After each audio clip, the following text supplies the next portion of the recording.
Everyone is you pushed out. Law of attraction stuff. The Christian folk hate it, but it aligns. It really does.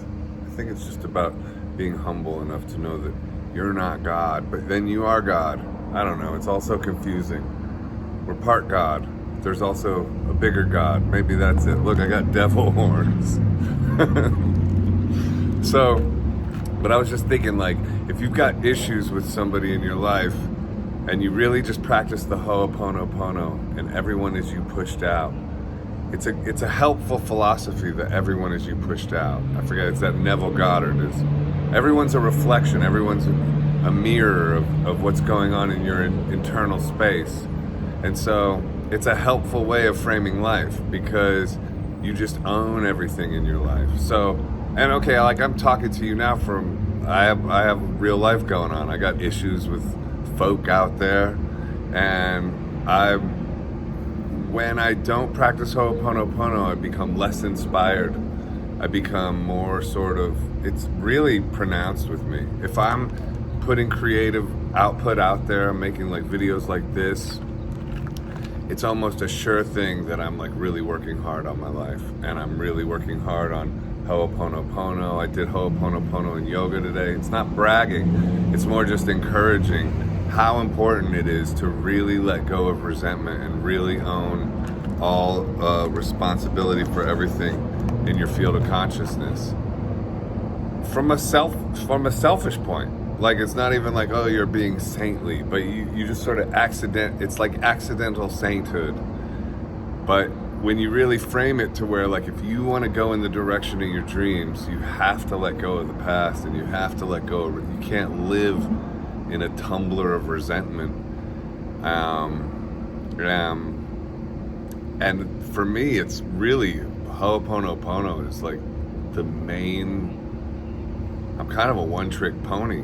It's like, I mean, I can pray, but if I do that mantra, it's a form of a prayer, and it's just this, like, it just releases it, and I send it out to whoever I have a disturbance with, and it's next thing I know, inspiration flows in.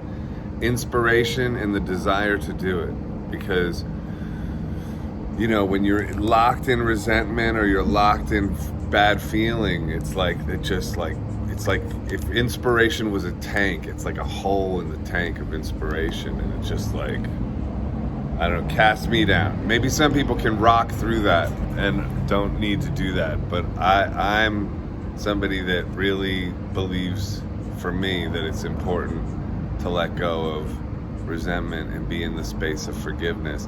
And this is why I think law of attraction stuff and Christianity really mesh well. And the reason I'm bringing up Christianity in response to this is because, you know, I get some resistance from certain people in my life who are Christian that say, like, oh, the law of attraction, that's New Age. But it really relates really well with a belief in, okay, in this case, Jesus, to me, because it's like you're co-creating his vision of your life with him.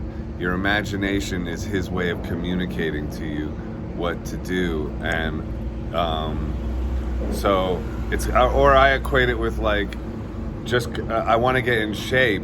I don't just pray to Jesus, hey, get me in shape, I'm gonna lay here on the couch. I have to, like, pray to Jesus, hey, help me get in shape, till I get the motivation to get off the couch and get to the gym or whatever it is. Same thing with law of attraction. Hey, please let me have such and such in my life. You say I will lend and not borrow. Well, how am I going to get into a place of lending and not borrowing? I have to get busy. And then law of attraction stuff too isn't just visualizing the deep future. It's also visualizing the day in, day out things ahead of time. Like, so it's not just like, hey, I'm sitting here macking with my, $1 million crib and a recording studio in it and all this stuff. It's like, no, I'm also like, okay, what do I got to do to get there? I gotta, like, get these paintings out. I gotta, work on this music. I gotta call so-and-so. I gotta, like, get up early and do my thing. Anyway, that's everyone is you pushed out. Everyone's a mirror image of you. And even if you've got some serious issues with some serious people in your life, framing it that way, that they're a reflection of something going on in you, puts the power right back into your field of influence. And then so you deal with that by sending them love, even if you don't feel like it. And the way to do that is, for me, through Hooponopono. I love you. I'm sorry. Please forgive me. Thank you. I love you. I'm sorry. Please forgive me. Thank you. Blend that with like a yoga practice or some exercise. And Bob's your uncle, as they say in the UK. All right, have a great day, everybody. Peace and love.